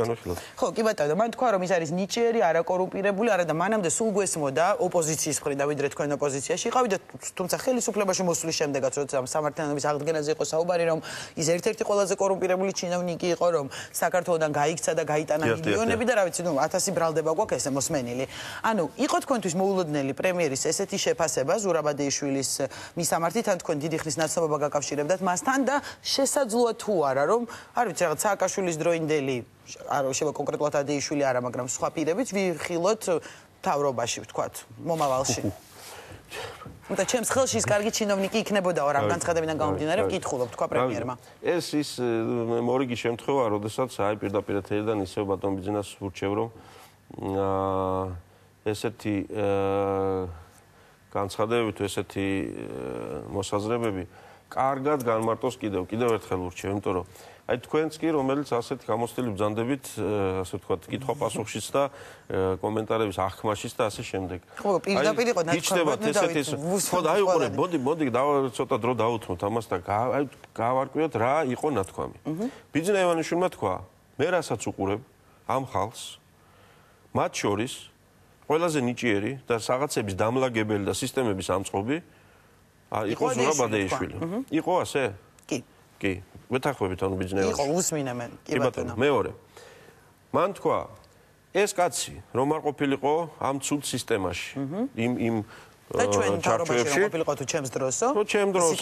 მანამ დრამშორო ხო. აი იმ ცუდ წრეში რომ არ მოხვედრილიყო, მეც იქნებოდა ერთ-ერთი საუკეთესო საჯარო მოხელე. მაგრამ მოდი ერთი დეტალიც თქვა და გავაგზავნოთ. მიყვეთ ეს თანმიმდევრობით. ამ ნაწილში ზურაბ ბადეიშვილი არ მოხვედრილიყო იმ სისტემაში და ამ შემდეგ ის იქნებოდა ერთ-ერთი საუკეთესო სახელმწიფო ჩინოვნიკი. თქვენ არ ვიცი ამას დაეთანხმებით თუ არა, იმიტომ რომ თქვენ ერთი წამით მილიქაც მივალთ. კი ბატონო. მე დავით უსუფაშვილი ვადასტურებ ზურაბ ბადეიშვილი 1994 წლიდან, სადღაც რა 2003 წლამდე სანამ ასე ვთქვათ ხელისუფლებაში, არა, ხელისუფლებაში სანამ ის ხელისუფლება იყო. ზურაბ ბადეიშვილი იყო ყველაზე უფრო პროდუქტიული იურისტი იურიდიული კომიტეტის პარლამენტის აპარატის, რომელმაც დაწერა ზოგადი ადმინისტრაციული კოდექსი, რომლის გარეშე მიხეილ სააკაშვილი ნაბიჯს ვერ გამეტყვა, ყველაფერი იცოდა. კვალიფიციური იურისტი იყო. ხო, მაგრამ ეს კი ჩინოვნიკი. ეხლა შემდეგი რა თქვა? სააკაშვილი ერთხელ მოვიდა და მითხრა რომ განახარა როგორ ცხოვრობსო ზურაბ ბადეიშვილი თუ მერაბიშვილი ხო აღარ ვიცი. ხო, ანუ ფაქტი შეცვალა რომ თითქოს კორუმპირებული და მილიონები გატანილი და უცებ ძველ პარკეთზე ცხოვრობს. ამასაც ჩავეძიოთ. არ ვიცნობდი და დავიჯერებდი. ამასაც ჩავეძიოთ. მე არასდროს არ დამითვლი ადეიშვილის მილიონები, მაგრამ ჯერა რომ არანაკლებ იყო ამ ტიპის საკითხებში გასვლილი. არანაკლებ ვინმეზე, თუმცა არ დამითვლია მის არაფერი. მაგრამ ასევე ვიცი მეორე, მისი ცხოვრების წესი. ზურაბ ბადეიშვილი ბოლოს თქვენ როდის ნახეთ ცხოვრებაში? არ მახსოვს. ან ეთერში.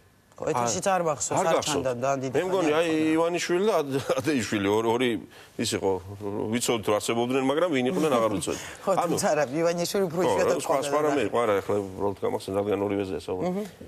ძალიან თავისებური ადამიანი იყო ეს ადამიანი და არ გამოურიცხავ რომ მართლაც ისეთ პირობებში ცხოვრობდა.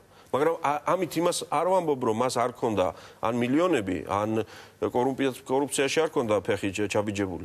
და მეტიც მე რომ მკითხოთ მთელი ამ დანაშაულებრივი სისტემის, მათ შორის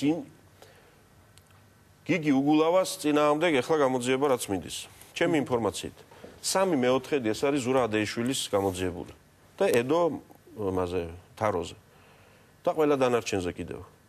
ანუ მართლა ხელში ეჭირა ძალიან ბევრი რამ და ვინმე. იყო ასეთი. მაგრამ ეხლა ამდენ დროს რატო უთმობთ ზურაბ? არა, ნუ დავუთმობთ, მე მაინტერესებდა. რა თქვა, მან რა ქვია? მე შევაჯამებ რა მაინტერესებდა. ივანიშვილმა ის თქვა რომ ეს კარგი კაციაო. კარგი კაციაო, უნდა ვაპატიოთო, ხვალო ჩამოვიდეს ჭირდებაო, თუ რა?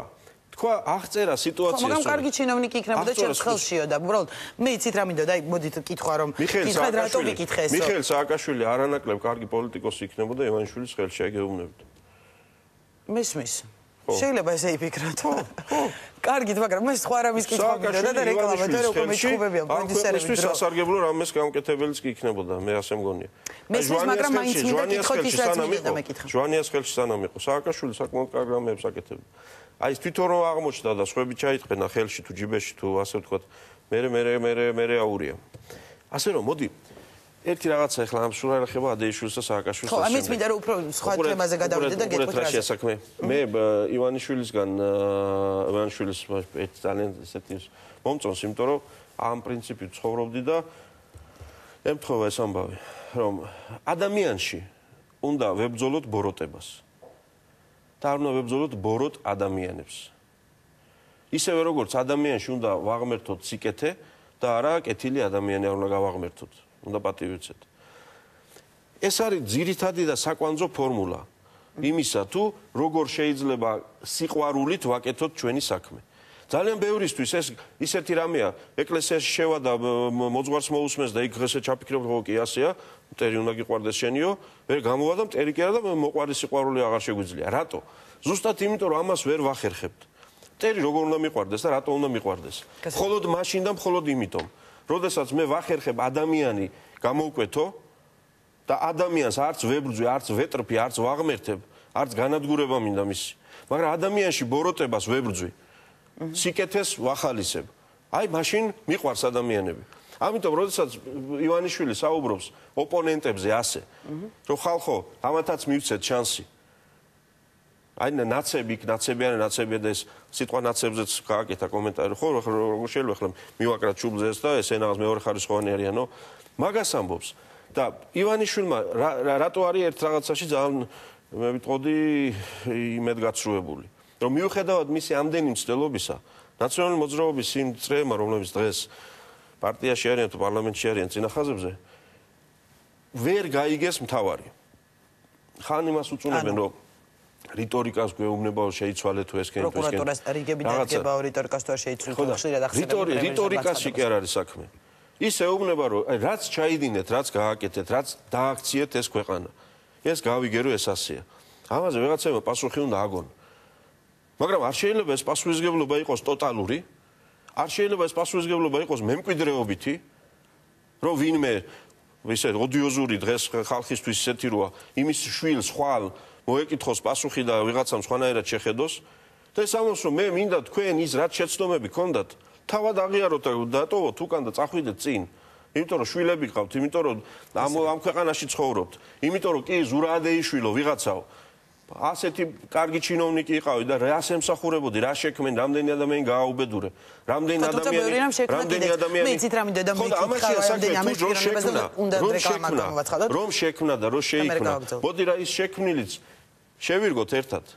თქვენს ნუ დაგეკარგებათ თუ რამე შექმენით, მაგრამ ეს მხოლოდ იმ შემთხვევაშია შესაძლებელი, თუ იმ ბოროტებას და იმ შეცდომას ერთად შევებრძოლებით.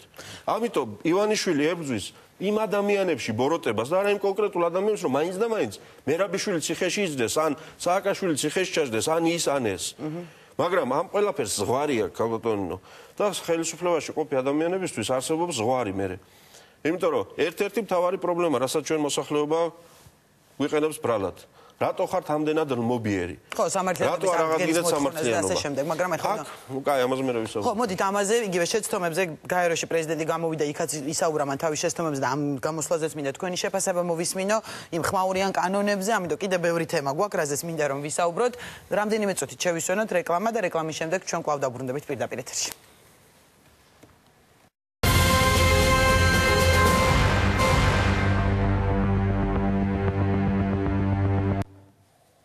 რეკლამის შემდეგ ჩვენ კვლავ ბრუნდებით პირდაპირ ეთერში. შეგახსენებთ, რომ ჩვენ დღეს ვისმენთ დავით უსუფაშვილის პოზიციას და განვაგრძობ პარლამენტის თავმჯდომარესთან საუბარს და ბატონო დავით, მინდა მეორე ნაწილში მოვასწრო, ასე ვთქვათ, და ვისაუბროთ იმ კანონებზე, რომელიც ახლა შემოვიდა პარლამენტში და ბევრ მათგანს რაღაც კონკრეტულ მუხლებს უკვე მოყვა კონსტიტუციაში 100 და სხვადასხვა შეკითხვები და ასე შემდეგ. პირველ რიგში დავიწყებ საკონსტიტუციო ცვლილებებით. ვთქვათ, ერთი ნაწილი უკვე კენჭი უყარა პირველი მოსმენით პარლამენტმა და აქ შეთანხმდა უმცირესობა და უმრავლესობა, უფლებამოსილების გაზრდას პარლამენტის და პრემიერის შემცირებას, მაგრამ ვერ შედგა შეთანხმება კვორუმთან დაკავშირებით, სადაც საუბარია, რომ კვორუმის დაწევა უნდა მოხდეს, რასაც აპროტესტებს უმცირესობა საპარლამენტო. ანუ მე მინდა თქვენგან მოვისმინო განმარტება, რა მიზანი აქვს ამ ცვლილებას, ანუ რატო გახდა ასეთი აუცილებელი და ეს ხო არ აკნინებს თქვათ შემდგომში საერთო კონსენსუსის როლს, რაზეც ძალიან ხშირად თქვენ საუბრობთ ხოლმე, რომ თქვათ კონსტიტუციაში ცვლილებები ასე უნდა შედიოდეს. ერთ ცვლილებებს ჩვენ ორი მოსმენით უყარეთ კენჭი. მესამე მოსმენა დარჩენილი. ორი მოსმენით ახლა ეს განხილვა დასრულდა და კენჭის ალბათ სამშაბათს იქნება. ოღონდ ეს ცვლილებები არის არა პარლამენტის უფლებების გაზრდა და პრემიერის უფლებების შემცირება და ასე სხვა შორის ბევრი წარმოაჩენს. თქვენ არანაირად არ გულისხმობთ ბევრში, მაგრამ ბოლო ხანებში სრულიად აშკარაა, რომ რაღაცა იკვეთება წრე ადამიანების, რომელს თავარი ამოცანაა ამ პარლამენტის როგორც ასეთის რაღაცნაირად დაკნინება თუ რაღაც რო ჩვენს ხედვართ ცუდი ბიძები და დეიდები და ძალაუფლება გადაგვაქვს ჩვენსკენ და ასე შემდეგ და ასე შემდეგ. სინამდვილეში ეს კონკრეტული ცვლილება ეს პარლამენტს კი არ აძლიერებს, არამედ ზუსტად ისეთივე სიმახინჯე მოვაცილეთ კონსტიტუციას, როგორც გავაკეთეთ გაზაფხულზე პრეზიდენტთან მიმართებაში, როდესაც პრეზიდენტს შეეძლო ერთპიროვნულად დაეთხოვა მთავრობა და დაენიშნა ახალი მთავრობა, ისე რომ პარლამენტს არ ეკითხა. ეს იყო საყოველთაოდ გაუგონარი უფლება პრეზიდენტის და ჩვენი სამოღვაწეო კონსტიტუციიდან. ეხლა ვიღებთ ასეთივე საყოველთაოდ გაუგონარ უფლებებს პრემიერ-მინისტრის, რომელიც ძალაში შევიდოდა ახლა საპრეზიდენტო არჩევნების შემდეგ თუ ამას არ გავაუქმებდით, რომელიც იმავე პრეზიდენტმა საკუთარი თავისთვის მოიმზადა სააკაშვილმა 2013 წლის შემდგომი პერიოდისთვის. ფიქრობთ რომ პრემიერობას აპირებდა სააკაშვილს? ვიცით რა, ეხლა უკვე აღარ ფიქრობ. აი, არ ვიცი, ამაზე მეტად არაფერში აღარ ვარ დარწმუნებული, იმიტომ რომ უკვე ახლოს რომ მივედით და ჩავხედეთ ყველაფერს, რა იყო გააზრებული და როგორ მიდიოდა გადაწყვეტილებები კონსტიტუციის დონეზე, ადმინისტრაციულ დონეზე, პარლამენტი იქით რატო წავიდა და მთელი ამბები. აი შენობებიც კი სადღა რემონტი მიდიოდა და ვინსად უნდა დამჯდარიყო და შემდეგ. მაგრამ ეს გაზრდილი კვორუმი აძლევდა მაშინ. ეს გაზრდილი ასე იყო თქვა ამ ახალ კონსტიტუციაში რაც ჩაიწერა. ეხლა კვორუმთან მივალ, მაგრამ ის უფლებები, რასაც ეხლა პრემიერს ვართმევთ და სააკაშვილმა თავისთვის ჩაიწერა, ეს სრულად უაზრობას ხდიდა მთავრობის დამტკიცებას პარლამენტის მიერ. იმიტომ რომ კონსტიტუციაში ეწერა ამ დონეზე არ ვიცი. წავიდნენ რომ ახალ მთავრობას პრემიერ რომ მოიყვანდა პარლამენტში და პარლამენტი დაამტკიცებდა თემ მთავრობას პრემიერ-მინისტრს და 16-17 მინისტრს. პრემიერს მერე შეეძლო ერთპიროვნულად 17-ვე მინისტრი მეორე დღესვე შეეცვალა ახალი ხალხით და არაფერი არ მოხდებოდა ამით. გუშინ პარლამენტმა დაამტკიცა ერთი მთავრობა და დღეს პრემიერს შეეძლო ყველა შეეცვალა. პარლამენტის გარეშე, ანუ პარლამენტი ამტკიცებდა ეს როგორც 7 მინისტრი ნდობის გამოცხადებამდე როცა მიდის. ამიტომ ეს იმახინჯეები ამას ვაცლით კონსტიტუციას. რაც შეეხება კვორუმის თემას 3/4 რატო უნდოდათ? ძალიან მარტივი მიზეზის გამო 2010 წელს მიხეილ სააკაშვილმა და მისმა რაზმმა ერთპიროვნულად როგორც უნდოდათ ისე ეს კონსტიტუცია ჭრეს და კერეს აი პრეზიდენტს ჩაუდეს ის უფლება რომელიც მე იკარგებოდა პრემიერსთან გადადიოდა ეს უფლებები. ხო და სწორედ ამის საფრთხეს არ შეაჩერებს მაღალი კვორუმი. ეს ყველაფერი ჩაწერეს შიგ და რაც ჩაწერეს იმას დაადეს კიდე დამატებითი ბოქლომი. რომ ამას ხელს ვერავინ ვერ ახლებსო 3/4 ვერ მოაგროვაო. თვითონ 2/3-ით ჩაწერეს რის ჩაწერაც უდოდა ჩიგნით.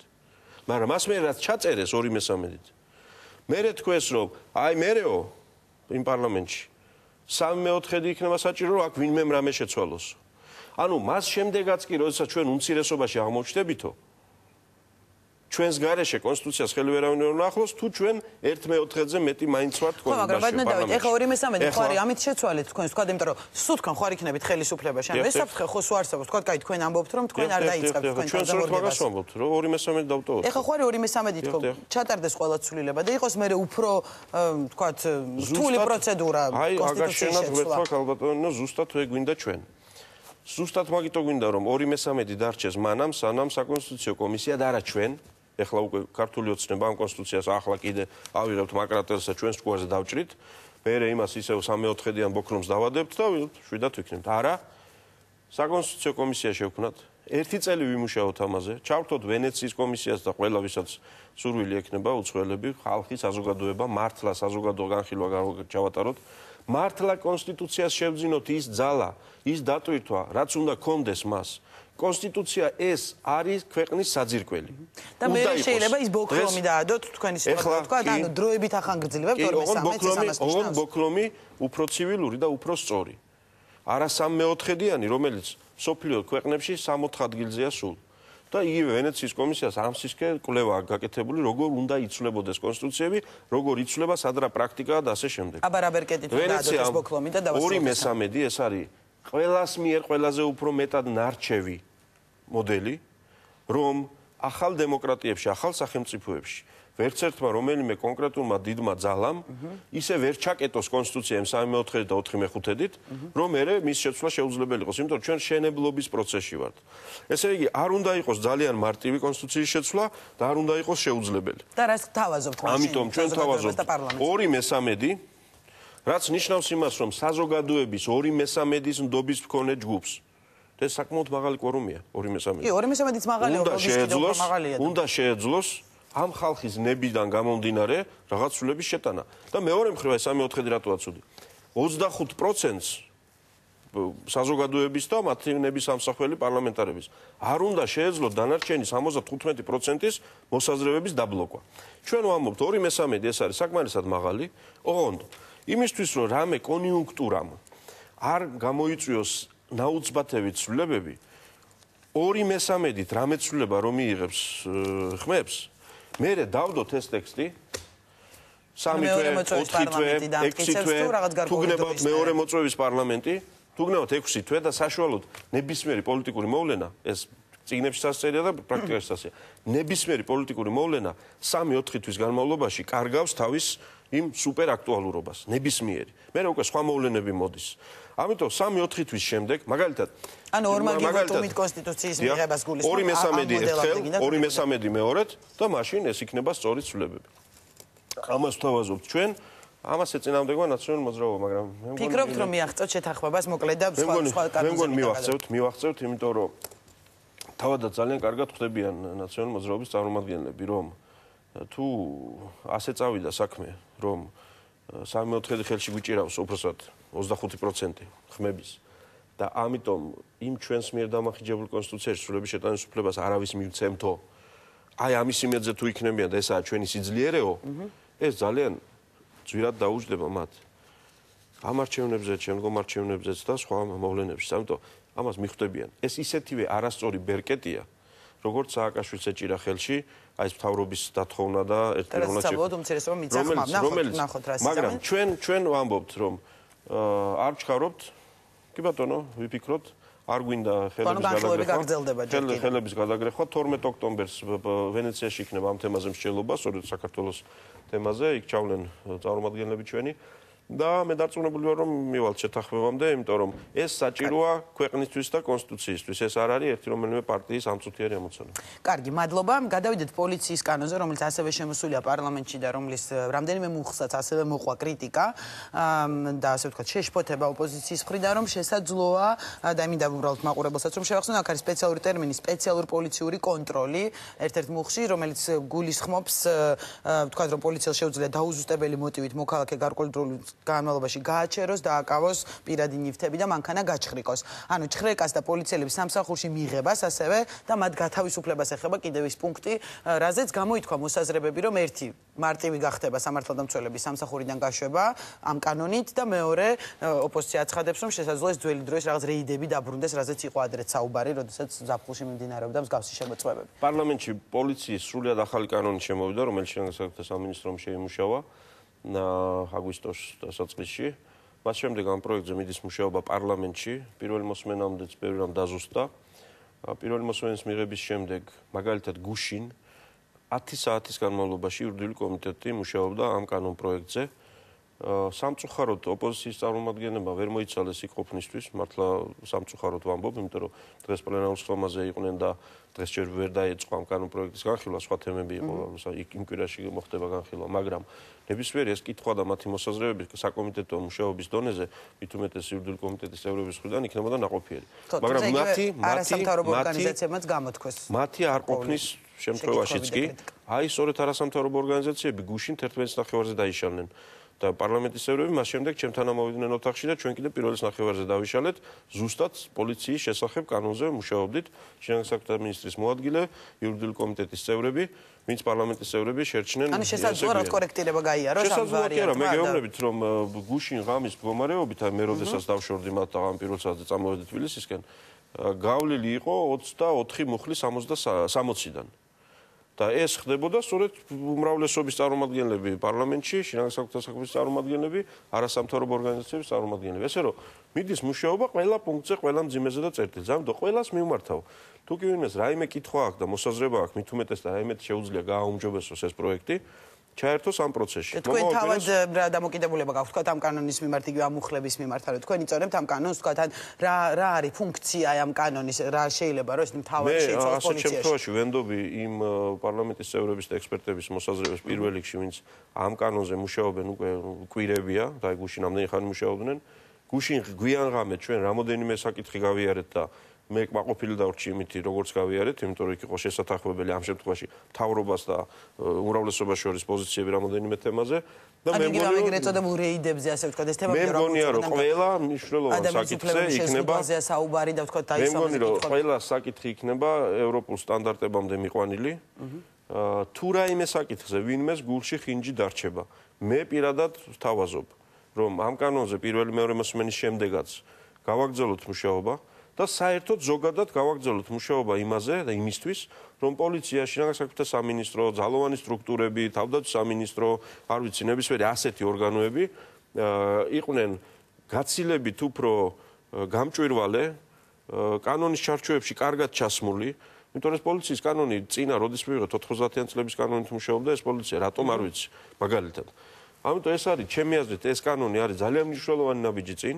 თუ რაიმე დარჩება ხარვეზი, თუ რაიმე დარჩება კითხვა, კიდე ახალი 10 საათზე მზად ვარ და ხვალ ღამის 2 საათამდე მზად ვარ, გავაგრძელოთ მუშაობა. გასაგებია, ანუ შესაძლოა კიდევ ბევრი რამ შეიცვალოს და ერთი კანონი, რომელზეც აუცილებლად უნდა კითხო და დრო გვეწურება, ეს არის კიდევ ერთი ინიციატივა შემოვიდა, რომელიც ძალიან დიდი გამოხმაურება გამოიწვია განსაკუთრებით მედიაში, გულისხმობ ქართული ენის ნორმებს, რომლის დამტკიცების შემთხვევაში მედიის წარმომადგენლები შესაძლოა დავჯარიმდეთ სრულყოფილად არცოდნისთვის ენის პირველ ჯერზე 1000-დან 5000 ლარამდე, თან რაღაც საოცარი თანხებია, ხოლო განმეორების შემთხვევაში კი 10000 ლარამდე ჯარიმა. ანუ არ ვფიქრობთ, რომ ეს არის ერთგვარი გრამატიკული ცენზურა? თქვენთვის არის ეს ჯარიმები, ასე წერია იმ კანონში? მედიის წარმომადგენლებისთვის.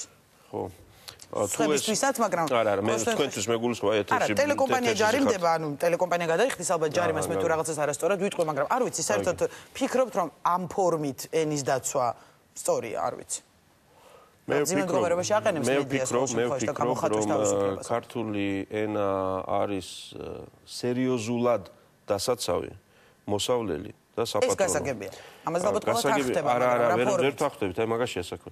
ჩვენ ამ ფორმებზე ვერ თანხდებით სწორედ და ამიტომ საქმე ცუდად მიდის. პირადად ჩემთვის და პარლამენტისთვის, უმრავლესობისთვის, განათლების კომიტეტისთვის ეს თემა ძალიან სერიოზული პრიორიტეტია და მართლა ასეა. 2 თვის წინ ჩვენ პარლამენტში ჩავატარეთ სერიოზული ღონისძიება ქართული ენის პრობლემებზე, სადაც მოვიწვიეთ წარმომადგენლები ყველა იმ დაწესებულებიდან უნივერსიტეტის, ინსტიტუტი, კათედრა, კვლევითი ცენტრი, არ ვიცი, კერძო, საჯარო, სადაც ენაზე მიდის მუშაობა.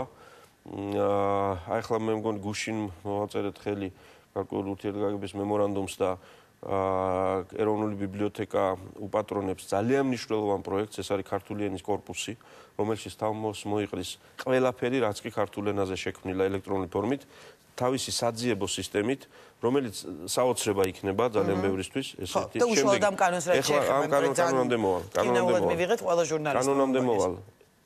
ის რაც მხოლოდ პარლამენტში იქმნება. კანონების სახით.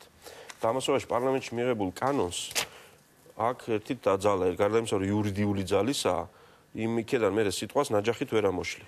და ამასობაში იმ კანონის ენას იმეორებს მე უამრავი ადამიანი, ვინც იმ კანონს იყენებს, ადვოკატი, მოსამართლე, პროკურორი, მოქალაქე და ასე შემდეგ.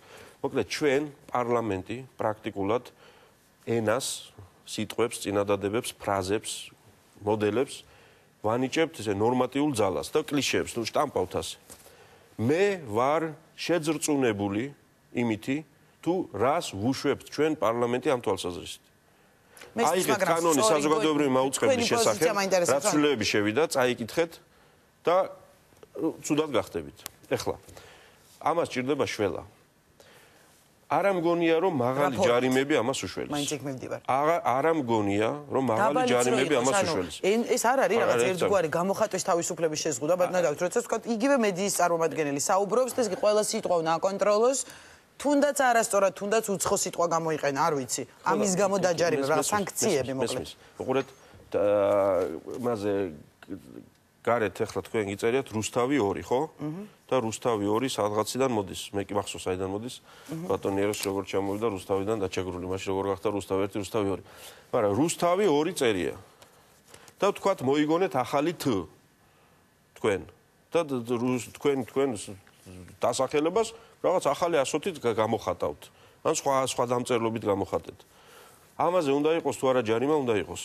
ეს სხვადასხვა რამეა, მაგრამ ამ ნაწილს თუ ეთანხმებით მე ამას ნაწილში მეტყველების დროს დაშვებული შეცდომების გამო გარდა ძალიან ისე დელიკატური შესწორებისა, იმიტომ რომ მეტყველება ეს უკვე დასრული ადამიანები ვართ და წამოგცეს რაღაც არაქართული სიტყვა, რომ გასაგებია ჯობია რომ ყველა კარგი ქართული მეტყველების დროს ესე რჩევის და გარკვეული ის არის სამი სიტყვა, ახლა არ მინდა ვთქვა, რომელზეც 3 წელია მეტი ვიღებ შენიშვნას, რომ ამას არასწორად ამბობ.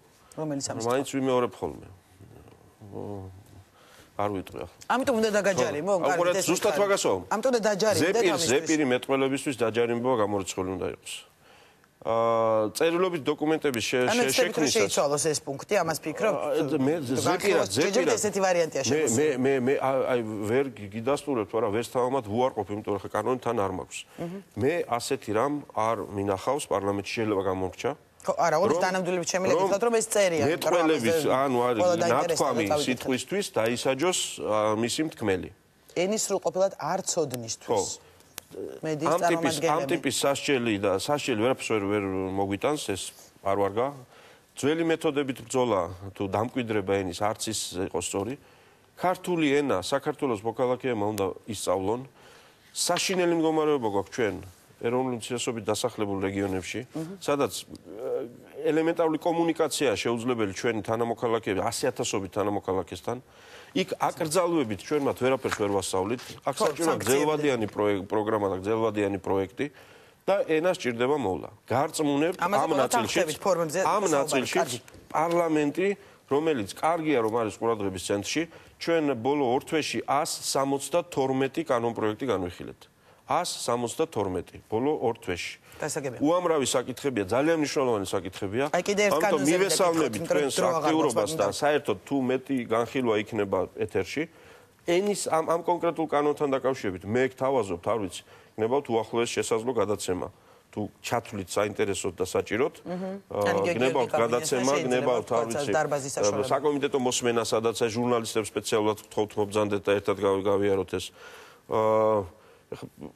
ზუსტი ის არ მინდა თარიღი, მაგრამ ერთ რამეს პირდებით, რომ შესაბამის კომიტეტს მე ვთხოვ, რომ სპეციალური გასვლითი სხდომა ჩაატაროს ქართული ენის თემატიკაზე თბილისში, რომ არ შეგაწუხოთ ძალიან ქუთაისში ჩამობრძანებით და განვიხილოთ ეს ყველაფერი, ჟურნალისტები და ის ხალხი, ვისაც საინტერესოა. ეგეც არ არის პრობლემა, ალბათ შეიკრიბებიან და იმჟელებენ, რა თქმა უნდა, ჯობია, მაგრამ იგივე ჩვენი საუბრის დროს ახლა ჩვენ ალბათ მეც და თქვენს ბევრჯერ დავჯერებდნენ, მოდი დარწმუნებული რაღაც გრამატიკულ შეცდომა შეიძლება დაგვეშვა ან რა მგონია.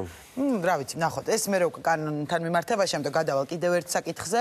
ეს არის მეორე, რასაც ასევე მოყვატყეს კითხვები, ქვეყნის ფარგლების დატოვების შეზღუდვას ეხება ახალი კანონპროექტის თანახმად საქართველოს მოქალაქეს უარი შეიძლება ეთქვას ქვეყნიდან გასვლაზე სახელმწიფო ინტერესებიდან გამომდინარე.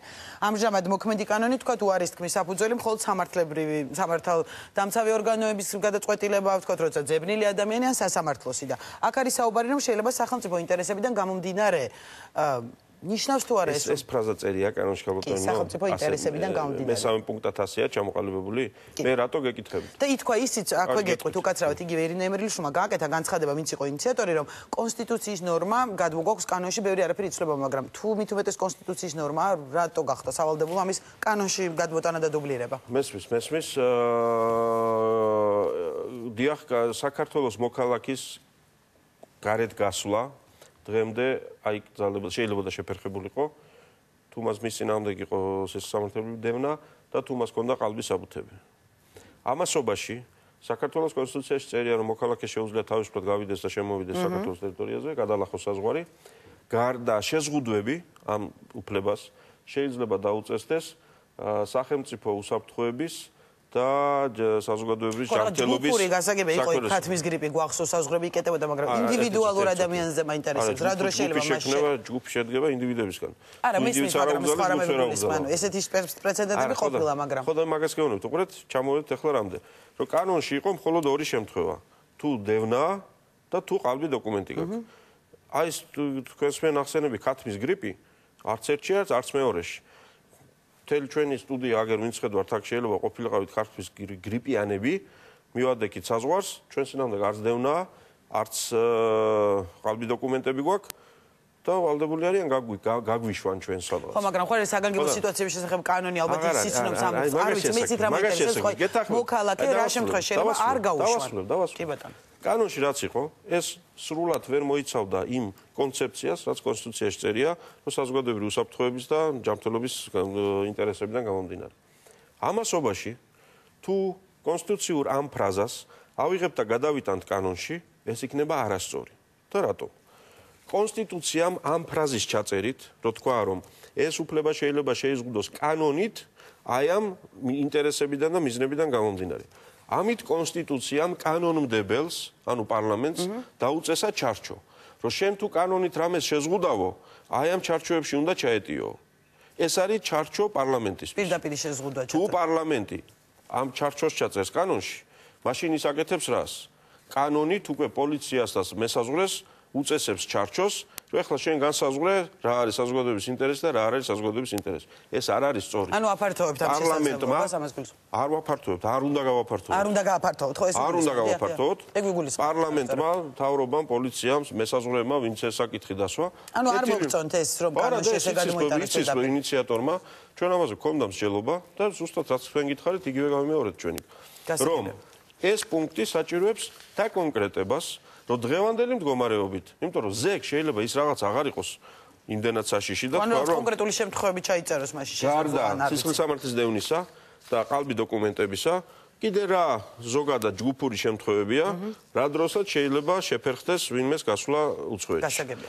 ამასობაში ის რაც უწინ ხდებოდა, ბარსად არაფერი არ ეწერა, მაგრამ მე მაგალითად საშუალოდ 10ჯერ მეტი დრო მიწევდა საპასპორტო იმასთან პასპორტ კონტროლის გავლა აეროპორტში ვიდრე ეგრეთ წოდებულ ჩვეულებრივ მოქალაქეს, იმიტომ რომ რაღაცა შეზღუდვები იყო და ჯერ კიდე სადღაც ვიღაცას უნდა ნებართვა მოეცა, რომ ვინმე ოპოზიციონერი პოლიტიკოსი სადმე გასულიყო.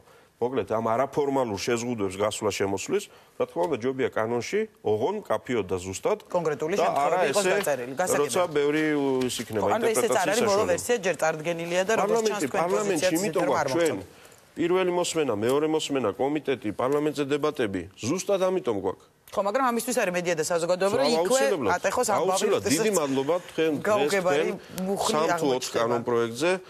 დიდ მადლობას გიხდით, რომ საზოგადოებას ამცნეთ, რას ვაკეთებთ და მეტად შევიყვანეთ საქმის კურსში საზოგადოება. აი ეს ფრაზა მოგწონთ, შევიყვანეთ საქმის კურსში. არ ამგონი ამას ჯარიმა უნდა იყოს, მაგრამ მაინც რაღაცამ უნდა არ ვიცი, ამიტომ არ უნდა მივიღოთ ეს კანონი, რომ ჯარიმა არა, მაგრამ ვიღაცამ ამაზე უნდა იზრუნოს. ჟურნალისტებს ძალიან დიდი მადლობა. კიდე მინდოდა ბევრი კითხვის დასმა, მაგრამ დრო არ გვაძლევს ამის საშუალებას. სხვა დროს იყოს. უღრმესი მადლობა სიტყვის წელი ინტერვიუსთვის. პარლამენტის თავმჯდომარე დავით უსუფაშვილი საუბრობდა ჩვენს პირდაპირ ეთერში. თქვენ წინ ვანოს შოუგელით განიტვირთეთ პოლიტიკაზე საუბრის შემდეგ უკვე უყურეთ ვანოს შოუს. დიდი მადლობა რომ გიყურეთ, მე პარასკევამდე გემშვიდობებით.